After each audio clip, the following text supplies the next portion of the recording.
Hello everyone, today we talk again about Byzantine Italy and shifting a little bit the focus from the beginnings, let's say, and talking about this transition phase between the 7th and the 8th century, right? So this is a particularly important phase. Perhaps we'll go also a bit beyond, chronologically speaking, to explain eventually how the thing evolved. And why is Byzantine Italy important in the first place? We know that this was fundamentally now a decentralized era, right? Back in the 6th century, the Byzantine Empire had made this enormous effort of reconquest of broadly speaking, on the Western Mediterranean, chiefly of Italy, because that was the biggest element. Let's say Africa was basically seized. Roman Africa is roughly today's Tunisia, as a very important logistical base, because the African grain had remained very important especially for campaigning for Belisarius' armies, and Italy in itself. In fact, from there they invade Sicily. They do something bit like the Allies did during World War II, and then they invade the peninsular mainland, right? And Italy had posed the largest effort. Actually, at the beginning, it hadn't been such a destructive war. The first phase had been fairly manageable. Italy had somehow retained its own infrastructural functioning in many ways, but there is this Gothic comeback, let's say, that is directly linked to the lowering of the guard from the side of the Byzantines for political issues more than military ones. Belisarius is removed because probably Justinian at this point fears that he can, like many other generals did actually and would do in Byzantine history, seize power in Constantinople itself after these glorious victories. Southern Spain, in part, is we don't know actually whether before or after Italy was invaded as well. This is because up to a few time ago we thought it was roughly after Italy that Southern Spain is re-seized, but there are a bunch of sources that have been at least reconsidered, and they show us another story. However, as you know, this second war, if we can, this phase, at least of the Gothic War against the Ostrogoths that were Ostrogoths. Actually, I realized I may speak like Ostrogoths, like as if they were goats. No, well, Ostrogoths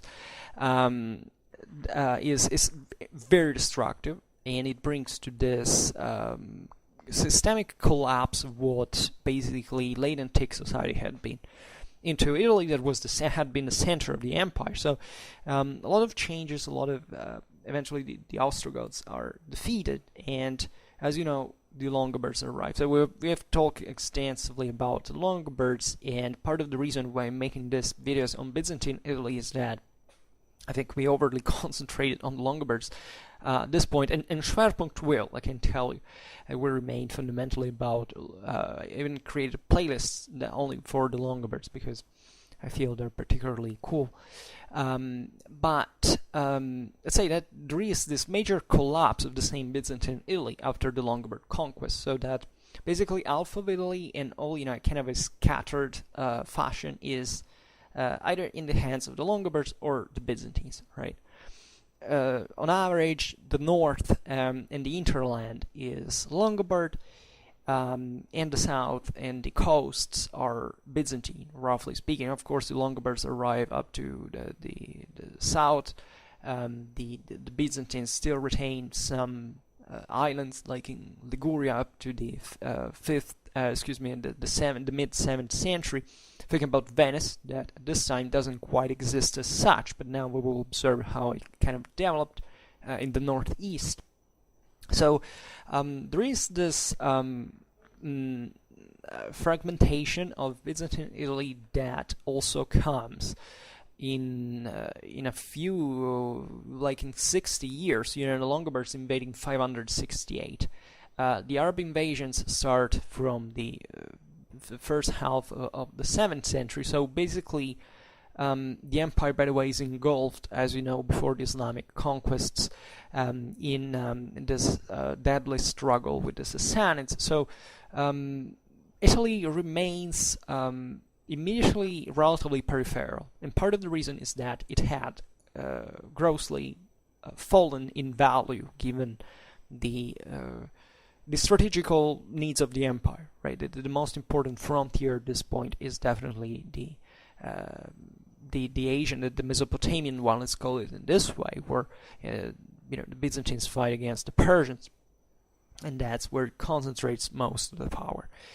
Lots of debate that I've also tried to participate to relatively, with a bunch of videos, relatively to the conveniency of the Western reconquest, that in definitely in perspective seems something pretty like a failure, of course, but I think at the time it wasn't actually absolutely not devoid of strategical logic and actually a pretty amazing feat, right? That obviously was, as we have just said, especially against the Ostrogoths, it had been kind of the Byzantines had screwed up at one point, so they lose also enormously. Also, the plague that spreads into the peninsula is something that has to do partly with this broader and useless devastations that could have been stopped. We can wonder what Byzantine Italy would have been without the destructions of the followed to the Gothic revival, but that's kind of imaginative history. I don't think it's very interesting. But moral of the story is that Italy, as many other regions of the empire, actually at the outskirts of the empire, remains relatively decentralized. So it's a place where definitely the as we will see now, the empire still invests, but that is really not vital at one point.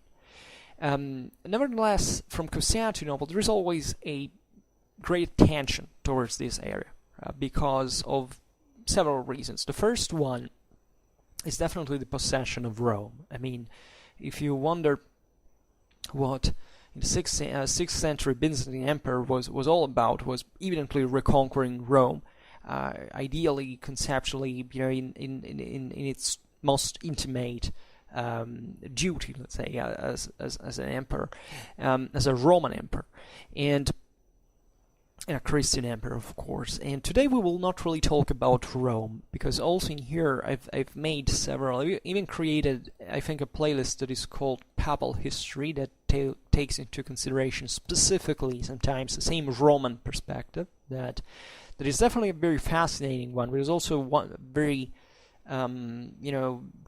complex to explain. So I think I dedicated something to it to more wisely in part, at least, because we would otherwise talk too much about things that altogether are too complicated. Let's just say that Rome has at this point, however, a great importance in the broader political balance of Christianity, as you know, and the difficulty for us is to understand how actually the Roman Empire extended far beyond its actual borders as we intend them today. I'm personally convinced that the empire at this point was really still perceived, even by the Romano-Germanic kingdoms in the West, made exception for some at least, as a sort of natural environment to which to dwell, and from which it could be also drawn some legitimization to their rule. This is particularly evident for the Franks in Gaul, for the Visigoths in Spain. In Italy, the Longobards take a wholly different direction. They absolutely despise the concept of being fundamentally a Roman, part of the empire, broadly meant. The Longobards are, in this sense, they're not really limited. Actually, I think it was a sensible strategical choice and political choice, and their focus was specifically conquering the whole Italy from the Alps to the Straits of Messina at that point, because that's where their natural route of expansion had to take. Italy has this most obvious geographical unity that it's definitely a sensible option for to let's say to achieve, even politically speaking, if you want to control that territory. So at this point, the situation is pretty messed up because the peninsula has become a continuous frontier, right?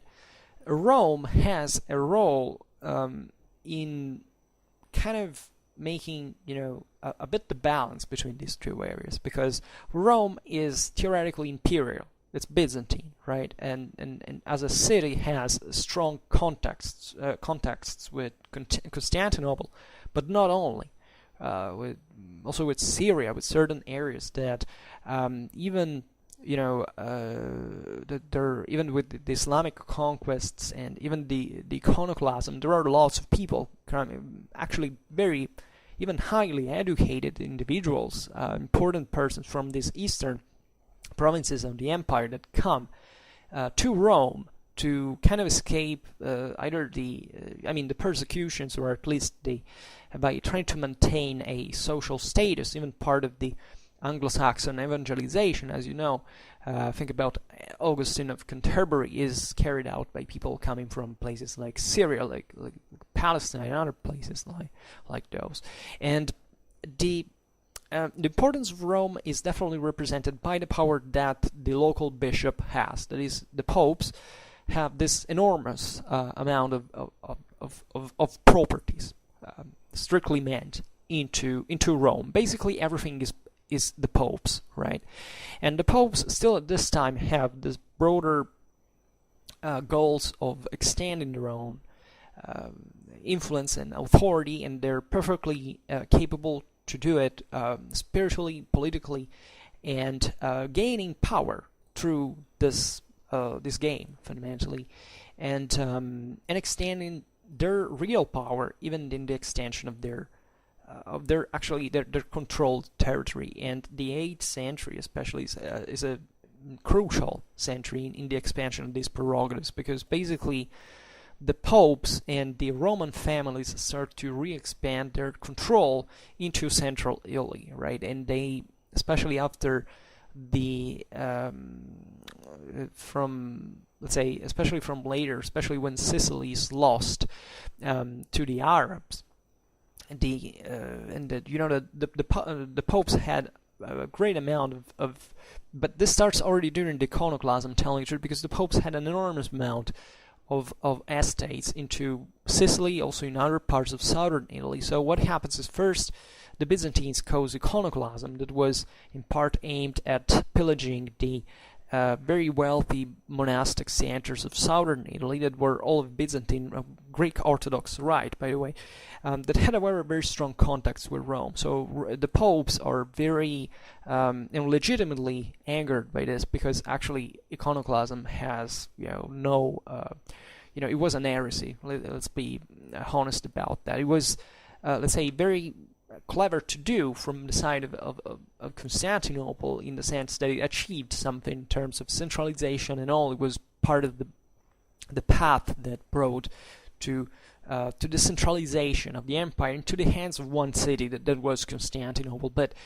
in Italy, this alienated the sympathies of the popes further, that at this point, having abandoned this broader and strictly Mediterranean, or maybe not strictly, but let's say at least largely Mediterranean perspective, they start building their power in Rome proper, around the city, and expanding also into central Italy. And obviously in here the Franks arrive, because by the way,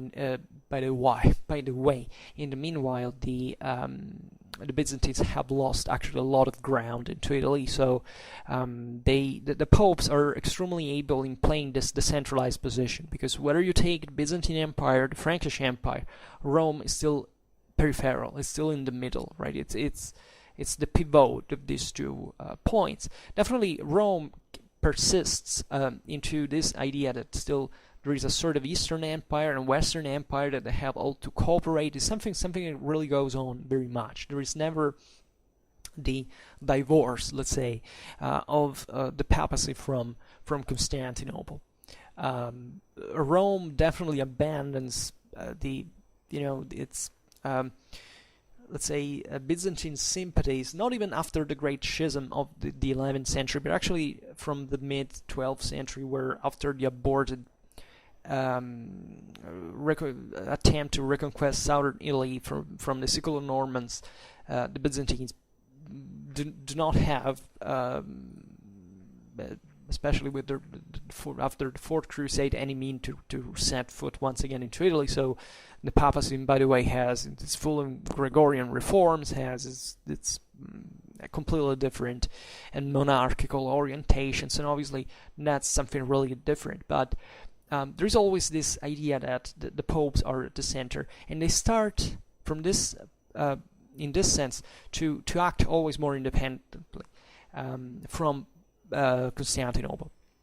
Just to make an example, Rome was into this Byzantine district called the Duchy of Rome, and there was even a Byzantine garrison, Byzantine officials. Then, after a while, that is in kind of the darkest hours in terms of documentation, medieval Europe, by the 7th century, etc., we see that this Byzantine presence basically evaporates, and the reason is chiefly that eventually Rome is a too large and dynamic center to control. The local aristocracies are actually powerful, and they take control on their own. And obviously the papacy is still weak in this sense, because it's still not a monarchy. It's still not even in its own dreams what it will become in the 11th century, where you start having really a sort of principality, like a monarchy, as a signory, however you want to call it.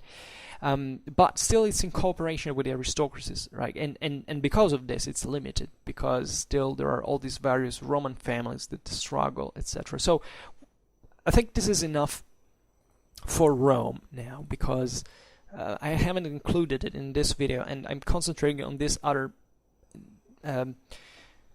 entities in Byzantine Italy that are important. So what is fascinating, however, is, and why is it Byzantine Italy important, is that still the Byzantines maintain, in spite of all their problems and different priorities, a consistent interest into Italy, because it's, first of all, a wealthy place, right? So it's, especially in the south, there is much of the survival of what let's say late antique society had been about, really, and it's very difficult to even say where it ends. The Lombard conquest had brought, also because it happened, by the way, in very different lengths from the south already in previous times, to a sort of a complete different social a social let's say better, a political direction, which doesn't mean really that Byzantine Italy and Lombard Italy develop in especially from a social point of view in a very different fashion. There are comparable actually dynamics, including the spread of the the fragmentation of the Byzantine estates, the creation of this kind of local militias that would be the equivalent in Lombard territory of the Arimania, the word called. So for having essentially the bulk of an army, having a sort of middle class that could fight in this continuous frontier warfare with the Byzantines. And the Byzantines have, let's say, up to the mid-7th century, even the second half of the 7th century, some capability of striking back. There is the campaign of Constans II that even manages to arrive in Rome, but Italy, mainland Italy, is peripheral. In that case, the problem was really shifting the imperial headquarters to Sicily to counter from there, so in the middle of the Mediterranean, the Saracen piracy, right? So that was the main goal. But let's say that the Byzantines do not have any, they're never on the offensive anymore into mainland Italy. They leave the initiative to the Lombards simply because they don't have enough resources to cope with them, considering all the other strategic theaters that they were managing, right? So it's particularly important because, by the way, progressively all those, at least most of those Byzantine-held territories were eroded and by the Longobards and annexed to their kingdom. So that's fundamentally even how, and most of this obviously happened through warfare, but at the same time it was also partly deriving from osmosis.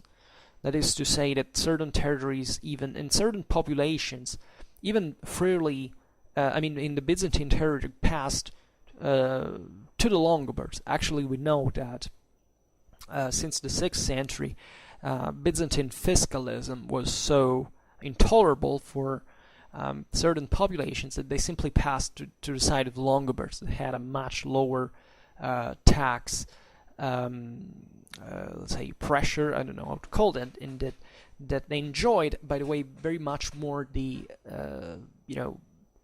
small, medium landowner of Longobard or Germanic model, let's say, that was way more, was way freer, while Byzantine territory still held naturally part of that strong Roman bureaucracy, etc.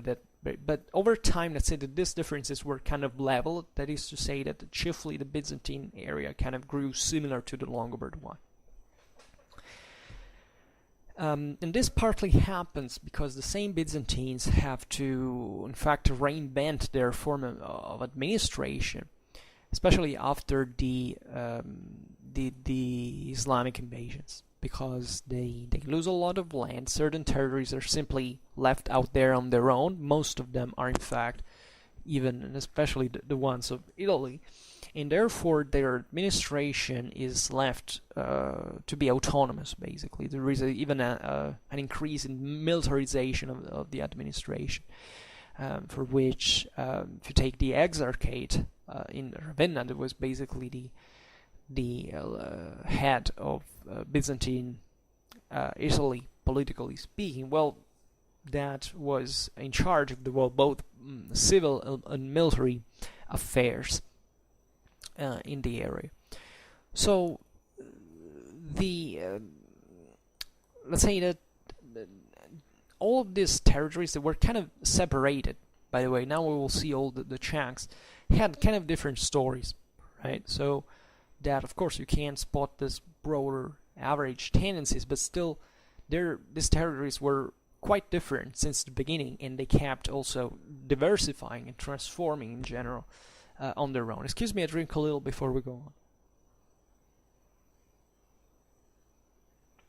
So let's start from the Tyrrhenian Sea. So the Tyrrhenian Sea was not really a major theater of operation of the Byzantines, because the Byzantines were mostly interested in remaining fundamentally in the Ionian Sea, and therefore controlling the connections between Greece and Italy. But the Tyrrhenian was a bit, by the way, the Western Mediterranean wasn't pretty much until the Saracen conquests, even the loss of Sicily, much of a maritime area.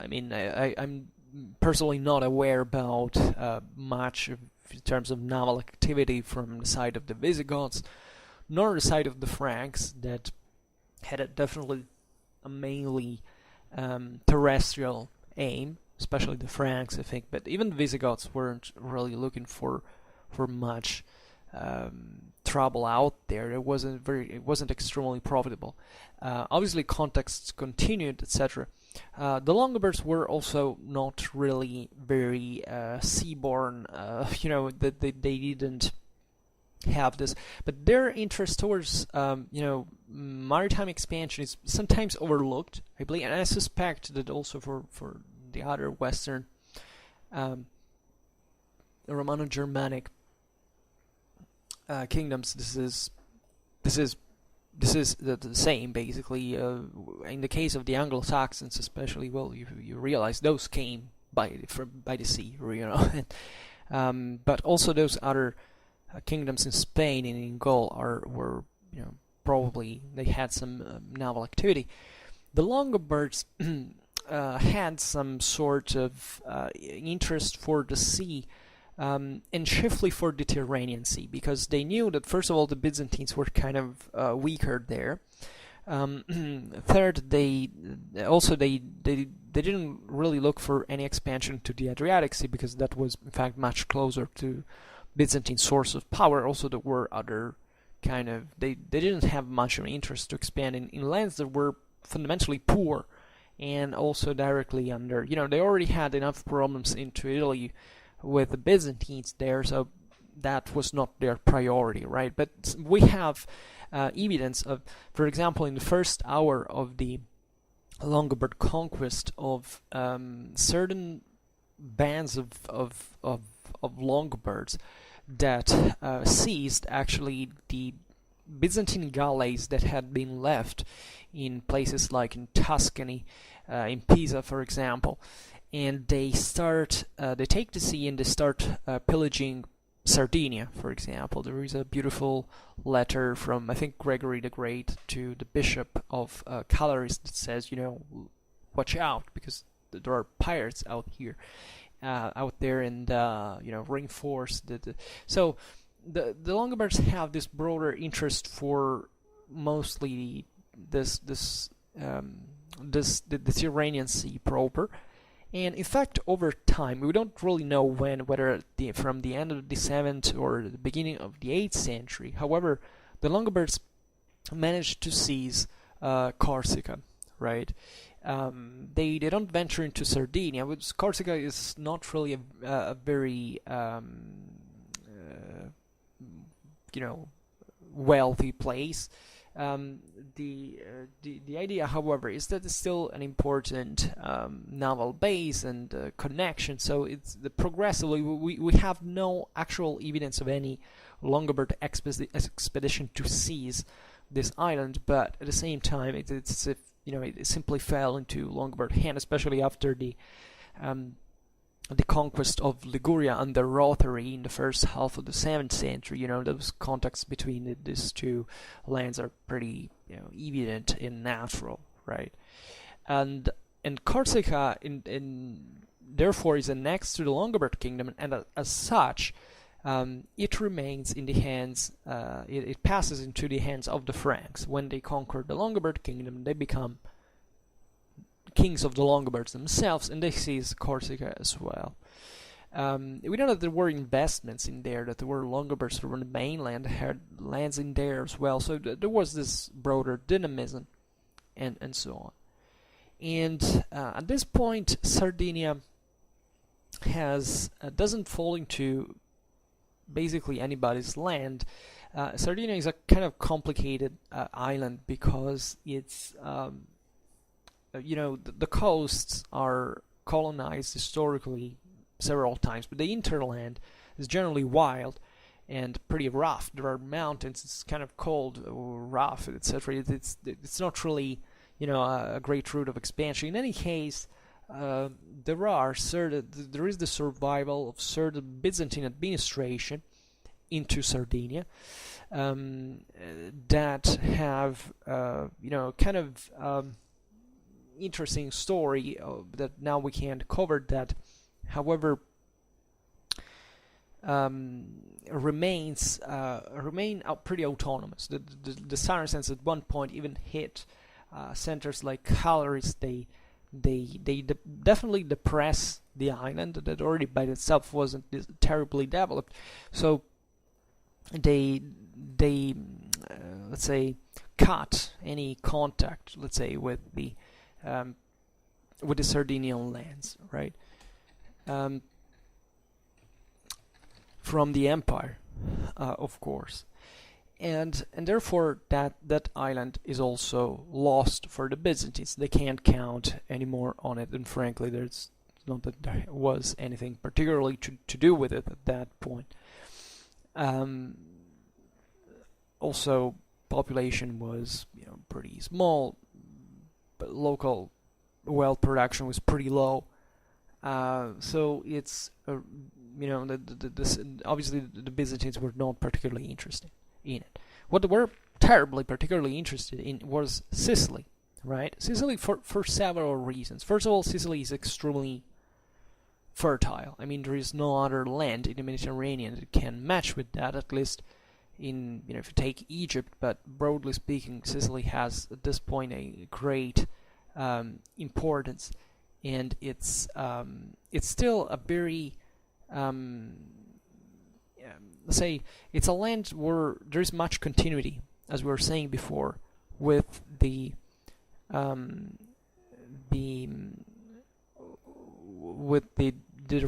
rule, right, and the Byzantine institutions. By the way, Sicily has, especially along the coasts, a pretty strong Greek element that was prevalent culturally among the local population. And this land, so fertile, so precious, was definitely part of the aim of the Arabs, right? So this was a land that Byzantines wanted to control, because from there they had a kind of an easy time to even influence what was happening in great part of the rest of Italy, because the Sicilian grain was particularly necessary to. It had always been, even for Rome, for feeding the Roman city, etc. So the Roman mob, I mean, and so given the Arabs start harassing all of these territories, the Byzantines are not just strengthen their power in Sicily, but also the same Sicilian theme becomes particularly loyal to the empire, right? Because they realize that at that point that the empire is the only authority that can protect them from the Arabs. Hell, there was no one else there. The Longobards were, still far to even think to reach Sicily, and those other Romano-Germanic powers were definitely not ready. By the way, the Visigoths get wiped out by the Arabs. So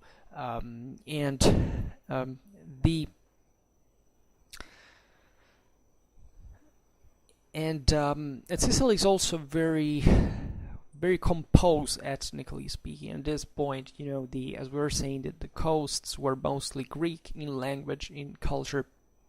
The hinterland was strongly Romanized, at least. There is debate whether the ancient populations of the hinterland were properly Italic, or maybe other populations, we don't know, probably were mixed, of course. But these were areas that had maintained part of the multiculturalism proper of the empire. There were many, for example, Jewish communities. This actually, more than in Sicily, actually Naples, but also, it was relatively mixed in this sense. And as we were saying before, those waves of refugees coming from the Byzantine lands conquered by the Arabs sometimes went living into Sicily at this time, right? Rather than Rome, actually, also in Rome, but Sicily was also present in here. Then there is this other area that is, as you know, Sicily gets invaded at the beginning of the 9th century by the Aghlabids of Tunisia, that are this power that settles into Tunisia, that is, taking North Africa aside from Egypt. It's kind of the only most fertile area aside from, actually from Morocco, but I mean, looking at the whole Mediterranean coast, it's kind of this element that where you can concentrate a power. It will be the seat of several dynasties of say, I don't know, even call them emirates, or that has Sicily just across the sea. So obviously they start the conquest, and the conquest of Sicily for the Arabs is very tough. It takes something like almost one century. The populations of the hinterland absolutely do not want to be conquered by the Arabs. The Byzantine administration reacts. There is this very bitter resistance, but at the beginning of the 10th century, the Aghlabids have completed the conquest of Sicily. Eventually, at the beginning of the 11th century, the Byzantines will try to reconquer Sicily, but they fail. although in the meanwhile they have recovered also many lands that had been conquered by the Saracens into southern Italy. That is kind of a forgotten chapter of Byzantine history. Maybe one day can take into consideration. And there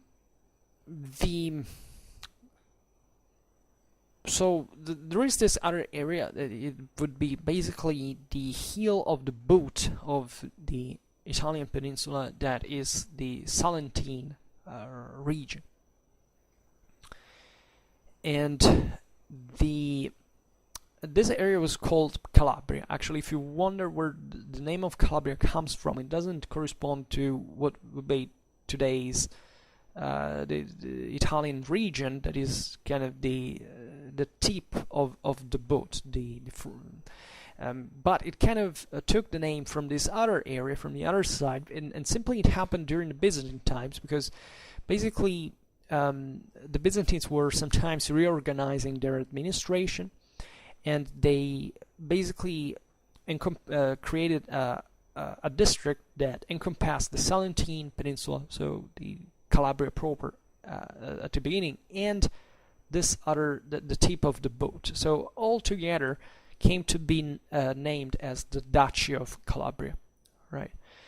And initially this other land at the tip of the boot was known as Brutium, right? So it was a land that is populated by the Bruti, that were an Italic tribe back in the day, and therefore switched name eventually. And this Duchy of Calabria, importantly enough, was actually subordinated to the Strategos of Sicily.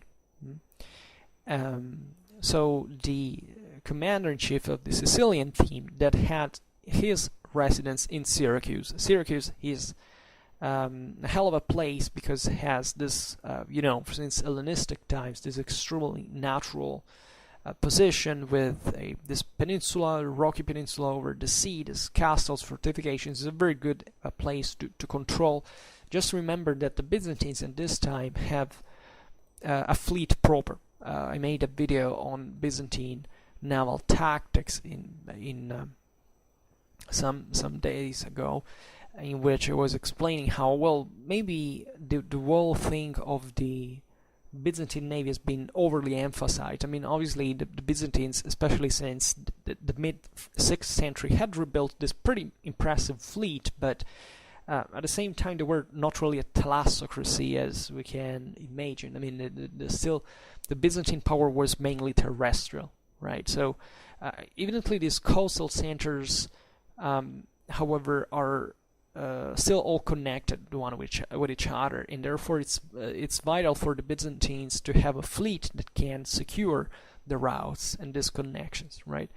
But at the same time, progressively, all these various communities, especially in mainland Italy, start to grow autonomous, a little bit like Rome had done, and some of them will evolve into what are called maritime republics or city-states that all have this kind of Byzantine past in their origin, right? And there is a long continuity, because let's be honest, even Syracuse or other cities like Naples, Taranto, etc., were all back in the day Hellenic colonies. That is to say, places that even during the Roman Empire spoke Greek, albeit being in Italy, so where the interland population was basically Italic, speaking other languages, either Italic or Latin, where Latin is still an Italic language, but the Roman Empire kind of extended Latin all over the others, but these Romance languages that even eventually, instead these cities remain kind of Greek traditionally, at least in language, right? So still they are obviously very different from Greece proper, by the way.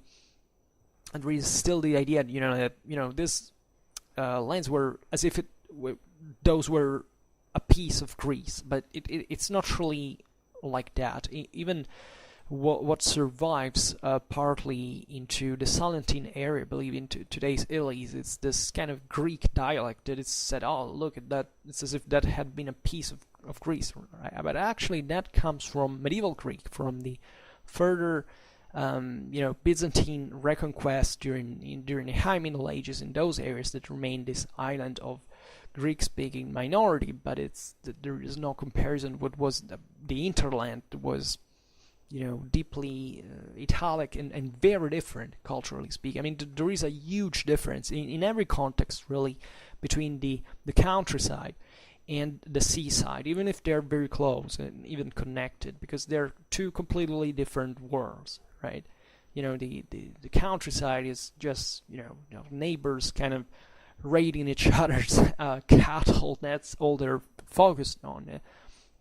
Who lives in the city-state on the sea has this world in front of them, so that's also where part of civilization develops, and that definitely the maritime dimension of the Byzantine control, not just of Italy but many other lands out there in the empire. It's very important, because you realize that in many ways it's particularly clever because there is an intrinsic strategic advantage in leaving the countryside maybe not truly unprotected, because part of it is still under Byzantine administration, but still focusing and concentrating on the fortified city with a port and access to the sea that can even receive logistical supplies and all this stuff, logistical support from other powers, is still this chain. In fact, the Longobards that expand mainly in the hinterland and mainland, they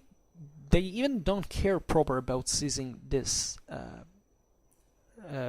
Byzantine cities, because it takes too much. I mean, it costs too much. Their power is chiefly terrestrial. They need agricultural resources. These Byzantine cities, it's as if they lived a bit in a different dimension. The Longobards get particularly interested in Ravenna, because it was the capital of Byzantine Italy, and also in Rome, of course, that at the end they try even to seize, and they would have taken, they put it under siege, but that was an example of still some resistance, even the logistical difficulties of in an early medieval context, to besiege a fortified city, a walled city. These were still, by the way, highly urbanized regions. Even, by the way, the same Longobard kingdom actually was based on cities proper. So that's what makes you understand the broader nature of these territories that were definitely in lands of ancient urbanization, as you can imagine. So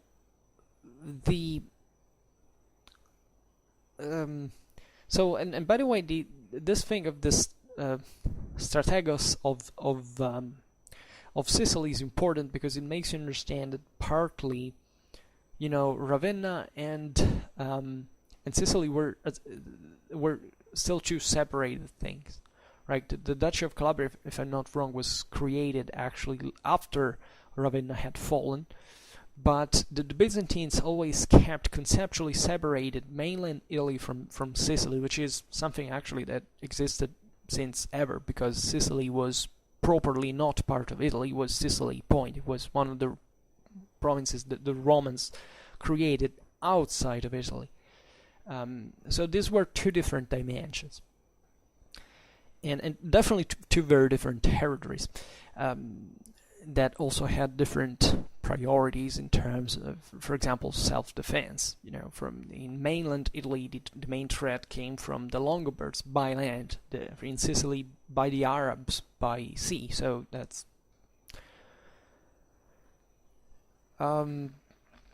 then there's this other entity that is the Duchy of Naples. Now, Naples was one of the other major cities in southern Italy on the Thyrrenian coast. Was also in here a Greek colony, then an important Roman city, and it keeps having its own power. Naples has this very pretty large bay. It has kind of a reasonable, a good location. But this duchy is a bit more fragmented, if anything, because the Tyrrhenian coast in there, it's very pretty, it's very rough terrain, right? There is mostly mountains in there. It's as if there are, it's all mountains, and then these small coastal, relatively small coastal plains, that each one has its own city. So even at relatively a few tens of kilometers of distance, you have this different dimension developing on its own, right? So it's a territorially discontinuous and limited duchy here that gravitates around these several gulfs. There is the one of Naples, of course, then the one of Gaeta as well, that is closer to Rome, toward the north. Amalfi as well, that is in the south of Naples, and that has this also very precocious tendency to autonomization. In fact, Amalfi is the first of what would be called eventually the Italian Maritime Republics. So it's paradoxically in a region that eventually, after the Norman conquest, was eventually repressed in this autonomistic forms, but it really started from there because southern Italy had this greater infrastructures, even greater wealth. I made some videos about this. Let me check. Schwerpunkt Maritime Republics. I tell you, I give you a bit of titles that can be useful. Did nothing on Amalfi actually. But yeah, there is this one, Italian Maritime Republics, Wealth and Power in the Mediterranean, 11th, 13th century. So we're actually in the, a bit later. But there is, if I'm not wrong, something enough about the previous phase, and therefore it's very interesting that these coastal centers are actually well started, even politically, administratively, because of the Byzantine tradition, right? Because the Byzantines had maintaining their sort of functional state, right? The city by default always had, and especially being coastal centers, obviously had always to deal with broader issues that, let's say, than the agricultural center, the mainland, especially given this connection with Constantinople, right? And even the Duchy of Naples was subordinated to the Syracusan strategos, although it was definitely more autonomous, and in this sense even had a greater military autonomy, let's say. And one of the main reasons is that the Duchy of Naples was pretty close to the Longobards of Benevent. I made a video, if you're interested, about the southern Longobards as well. That also, I made a video because usually that's a perspective that's not very considered, but for the sake of completion, I think it's interesting. And as you know, this is something that goes beyond, because while the north and the center of Italy and therefore the Lombard kingdom get conquered by the Franks, by the Carolingians, and they become the kingdom of Italy, etc. The Duchy of Benevent is fundamentally it lives on.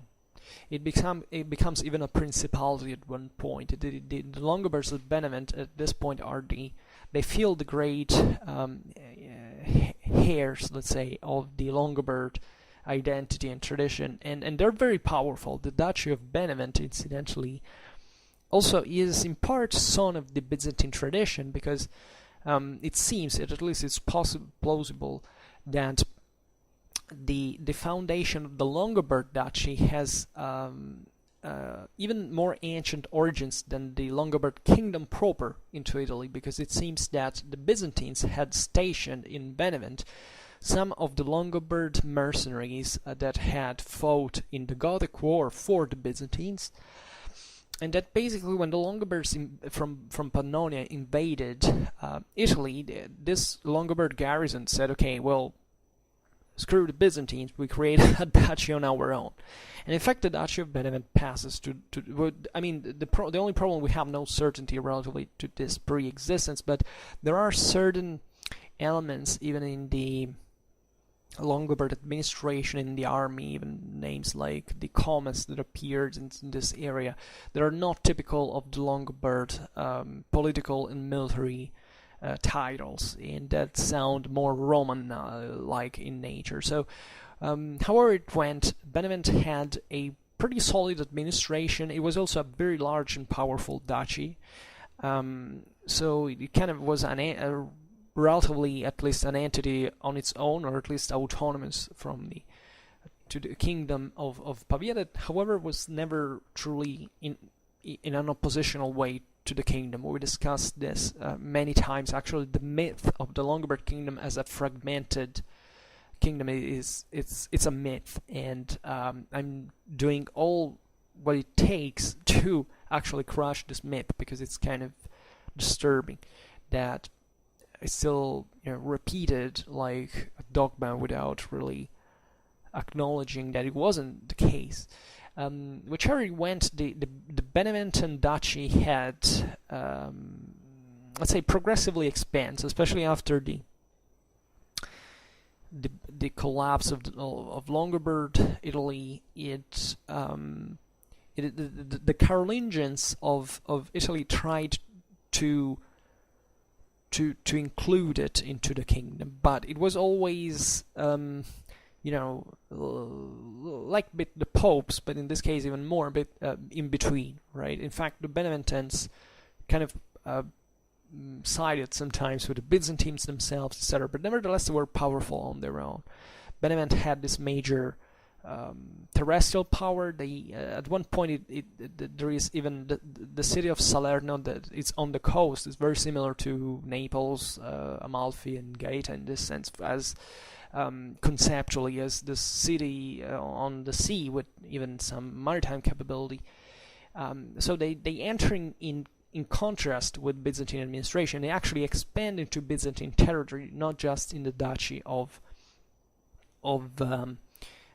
Naples, but also in the east towards Apulia. That was a pretty fertile area, and naturally the Longobards struggled to seize it necessarily. And in fact, this Duchy of Benevent poses a big problem to the Byzantines, and expands into almost to encompassing all southern peninsular Italy, actually. And it will go on, and actually it will end, this Longobard rule will end into the Norman one. Benevent proper will be actually annexed by to the papal domains, because the Beneventans at one point say, okay, we don't want to be under the Normans, so if we really have to fall into someone's hand, given that it's becoming inevitable, we give ourselves to the popes. And in fact, Benevent will remain this papal enclave into the Norman kingdom, even up to the contemporary era, a bit like Avignon, for example, just to make a comparison. Yes, and progressively, now of course we don't make the history of Longobard Benevent, but that video I mentioned you before on Southern Longobards you can find everything you're interested in, at least introductively. Then passing to Northeastern Italy, and that's interesting. That's where talking about the Venetian lagoons, basically. So this is pretty interesting territory already, geographically speaking. You have all these lagoons that stretch from the actually from the whole northeastern coast of Italy. It's not even around the Po River, or this continuity. Even obviously, if you look from the Balkanic side of the Adriatic Sea, it's full of modern lagoons, actually, of islands, of all these amphitheaters. And this is this is a relatively depressed area. It's not like in the south. It's an area where there is even malaria and things like that. But there is a Byzantine stronghold in here. And they form, in fact, a Byzantine duchy from the cities of Chioggia and Grado, right? The Carolingians try eventually to conquer it. Even Pippin of Italy, son of Charlemagne, dies of of malaria into the lagoons. So that already shows what this land will practically be. That is basically impossible to seize by land, and this is an area that develops certain characteristics on its own, right? These lagoons were actually inhabited since prehistory. The myth that Venice was founded because of the barbarian invasions, so people fled in mass towards the lagoons, doesn't find any real. Even, of course, there were certain refugees that took, shelter in there, but that's not the beginning. In times of the Romans, these lagoons were already inhabited. I mean, there is no real cause-effect consequence in this sense. So let's say that there is, however, a persistence of the Byzantine administration in this sense, in the oppositional phase, when the Longobards invade Italy at that point, because the Longobards are settled in Aquileia. This is important archbishopric. And the Byzantines have grado opposition, and sometimes they launch offensives, one against the other there, and it's particularly fascinating. And it's kind of a gloomy land. I mean, the landscape, if you ever visit there, it's kind of a it's very beautiful. I personally love those areas. I visited, I think, last year, certain Longobard centers, and it's very beautiful. I mean, it tells you it has much of Middle European, actually, more than Italian strictly, but it's very fascinating to look at, and progressively, however, the lagoons are very different from the mainland, and in this time there is an acceleration, let's say, an increase in the inhabitants of and also in economical activity into these islands that is very diversified. They can be fishermen, but also exploiting the salt, not really mines, the salt works, you call that, and certain transportations across the Gulf and along the rivers, but also from the pastures to the small agricultural areas. So there is an organized population, right? Also in the like in the other Byzantine territories, that basically revolves around the local militia of landowners and its own chief, that is a duke. That it's depending from the Exarch of Ravenna first, and when Ravenna fell into Longobards' hands, directly from Constantinople. This is very meaningful. Basically, from Constantinople, they wanted to control these lagoons because they were crucial, especially after, in fact, the fall of Ravenna basically is followed pretty shortly after the fall of the same Longobard kingdom, actually. The Longobards conquer Ravenna, and after a few decades they fall into the hands of the Franks. So basically what happens is the Byzantines are shocked by the massive Carolingian advance after the conquest of Italy, and they want to check them there. In fact, the death of Pippin of Italy comes into this context of basically Frankish military campaigns against the Byzantines of the lagoons, right? And this area always immediately has a deep strategical importance, and the greatest importance in this sense is broader. It's actually of continental scale, because these areas were absolutely not very developed, but they're developing so fast for many reasons. First of all, there is a general reprisal of European economy into the 8th century that is particularly evident into Italy compared to other European regions, and paradoxically, especially in the north, that historically speaking had been, as we said before, relatively backwards compared to the center and the south. It's said during the early Middle Ages, northern Italy gains a very great importance. And controlling the lagoons basically means to control the ways that bring from the Mediterranean into Central Europe. because if you control the lagoons, you control basically the access to the Po River, and from this basically to the Alps, to Central Europe, to Francia, and to Constantinople from that side. So even the salt works were very, very important, and this was a very precious resource. So there is a lot of goods that start being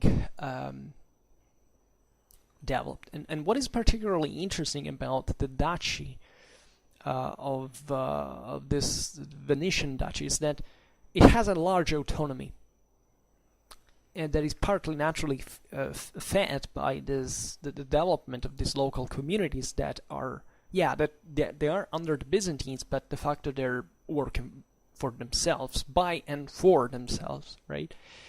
And in fact, what is very fascinating, that basically is, if you want, the dawn of Venice in this sense, is that in Carolingian times, the Dux Veneticorum, that is basically the Duke of the Venetians, that was the Dux is this Latin name that is attached chiefly to military commanders. So every time you look at this title, both in Romano-Germanic Europe but also in the Byzantine Empire, you realize that this is chiefly a military title. So the governor of these lagoons was chiefly conceived like a military leader, like a bit the other duchies that we have seen before, right? But this Dux Veneticorum basically makes some direct agreements on behalf of the local Venetian population with the Frankish emperors, that incidentally are agreements about basically military, they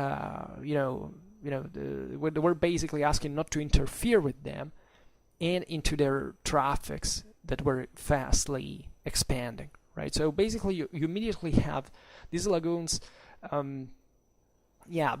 namely under Byzantine control, but immediately also dealing with all these other powers. It's in a nutshell how Venice was growing. And to make the long story short, Venice was at this time this minor center. Actually, Venice didn't have quite of a it wasn't one of the first centers of the lagoons to develop. The Rialto Island, where Venice basically developed around, was relatively poor. The major center in here was the city of Comacchio, and this was a place that you have to imagine even material culture being relatively poor at the beginning.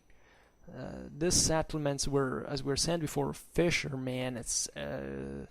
They were built literally on piles, on stilts. So they were something relatively new, even as a settlement. And Comacchio was the leading center into this control of the river traffics and one with the Adriatic Sea. Well, the Venetians start rising very fast. They're younger, but they're hungry, and they're extremely aggressive. And they managed to knock Comacchio out and to seize their assets and to expand very fast. And Venice starts like this, and it's keeping to grow. And if you look at it in perspective, it will basically come to eat up the same Byzantine Empire itself, basically in a nutshell. In terms of maritime power, as you know, Venetian navy is what substitutes the Byzantine Imperial Navy, and eventually it's the Venetian ships and the French crusaders in 1204 that stormed Constantinople. So it's pretty fascinating in this sense. But Venice does maintain this privilege, tendentially at least, this privileged relation with Constantinople that allows her to grow so much within the empire. And nominally they were part of the empire. Then eventually there is also the story of the Chrysobulla, etc. There is not really a moment in which the Venetians say, okay, we're not part of the empire anymore. We're kind of like Venice, like something else. But they've always maintained this different mindset, mentality that they're all about the sea. Venice and the sea is like, like day and night. That they can't exist without the other. There is this very strong idea of the marriage with the sea, and it's all about the sea. And in fact, Venice wins, and there's the recognition that basically they're not part of the rest of Italy at this point. Because while under the Carolingian emperors, basically the rest of Italy was, and also territories were just inside of Venice, actually on the Italian mainland in front of them. Venice was something else, and in fact it's not part of the Holy Roman Empire. If you look at any map of medieval Europe, you realize that Venice is still something else, and theoretically that's because it's part of the Byzantine Empire. And obviously it becomes something else. Yeah. But going back to the Byzantines proper, there is another problem that troubles the Byzantines. So you realize that here, progressive, this story is the story of a loss.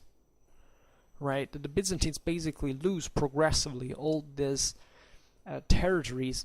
By the way, I realized that I kept out Rome, and I said it, but I also kept out Ravenna. If you're interested, by the way, because I made already a video on Byzantine Italy, I can address you to. It should be very easy to find. The title is Byzantine Italy: An Introduction. Focus on 568 to 751. So this video is basically the continuation of that one, and on that one we focus much more on Ravenna and Rome, that we kind of skip today, because at this time they're kind of declining, at least from the control of Constantinople, right? But here we have another problem that, as we were saying, was the Slavic expansion. That the Slavs basically, since the 6th, the 7th century, that they expand very deep and fast into the Balkanic territory. It was in control of Constantinople. They arrived up to the Peloponnese, right? So that even in the Balkans, it happened something similar that is happening elsewhere, right? In Italy, you have that the coasts are kind of Byzantine and the hinterland is Lombard. In the Balkans, it's a bit the same. The Slavs occupy the central lands, and basically the cities remain kind of Greek in culture and language, etc. And now the Slavs, however, in the Adriatic Sea, were in the north, were progressively isolating the coasts of Istria and Dalmatia, that were obviously Byzantine in territory originally, and also in here we have, as a consequence, the Byzantine administrative evolution towards ever more autonomous forms of local citizen government, right? And this evolution is interrupted in Istria specifically because it's conquered by the Franks at the end of the 8th century. So that's basically how far the Carolingians go in terms of expansion towards the southeast, more or less, at least in the Balkans, and I don't know whether Istria is properly part of the Balkans, but I think so, yes. And and therefore that is lost. And Istria is interesting because also in there there is a different social organization. Remember, the Franks bring feudalism into these lands. There is a different there is a lot of social change even in that end of the 8th century, especially in these northern areas that lose part of the ancient Roman tradition that had somewhat survived into the Byzantine territory and passed this more kind of privatistic form of administration and expansion. So, this is pretty much it, and there would be really a lot to add, because obviously it's not ended there. the history of these lands continues even in Byzantine control. So it's maybe the topic for another video. The important thing being that you understand this progressive transformation that occurs into these lands that were since the beginning actually pretty different one from the other, but that become increasingly different over time, and that evolve with different stories, different cultures, and so on. So it's definitely important to look at this, say, corners of Europe that, however, made their story, because this eventually remained as frontier areas. That's how they are defined in many ways. Obviously, it's kind of difficult to tell, what is frontier and what is not. But generally speaking, you can say that these lands were even a battleground. Definitely, that there is a great definitely a great contrast, a great competition to retake control of these lands, right? Especially if you think these Adriatic lands of the Illyricum, from the Balkanic side, those were had become consistently important from a strategical point of view. At the time of the reconquest of Ostrogothic Italy, the Byzantines had invaded with Narses both from southern Italy and in fact the Illyricum, basically. So those were very important routes of control, even for land passage in this point, that are definitely very the Carolingians, for example, were hoping definitely to seize, and they were kind of no man's land, because historically, even later, when those lands are basically part either of the Venetians or of the Slavs, then there is the king of Hungary that comes there and stuff. It's a mess in many ways, and therefore it brings this continuous struggle and this further re-equilibration, I would say. In later times, by the way, there are certain centers of ancient Byzantine tradition, like, for example, the city of what would be many cities on like Ragusa, for example, on the Dalmatian coast, that were kind of maintaining this Byzantine traditions. For example, in Sardinia, we skipped, but Sardinia is particularly important because there's a sort of Roman rite and administration remaining in there. There's not, like in these other lands, for example, a feudalization, because there is the Frankish arrival. Sardinia always has a sort of internal administration that, in terms of its development, has probably been overly emphasized. Like, just because it sounds kind of exotic and different, but it's still kind of not, the level, the dramatic level of development that that sometimes it's looked upon at, and it's definitely a readaptation of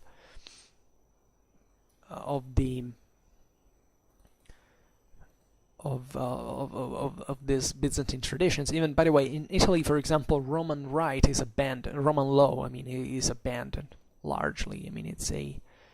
It's a territory where, especially in the Longobard lands, it kind of disappears because the Longobard law is much more effective, etc. But, for example, also in these lands, let's say, let's call it of Roman tradition, actually, Roman law really gets disappeared. The ancient Codex Theodosianus, or the Justinian Code, because that was what the Justinian Code actually was about, basically stopped circulating. We know that the Roman law, there was probably some manuscript, going around and stuff, but it's approximate to nothing. And simply because it was not used, because there were different forms of organization that this population, were were simply responding with something simpler and much more functional. Roman law was something that served much greater and complex society than what the early medieval one was. So it was not really a regression, as we can imagine it or think it. It's simply a readaptation on what was really useful for these peoples, and that's what drove it all, right?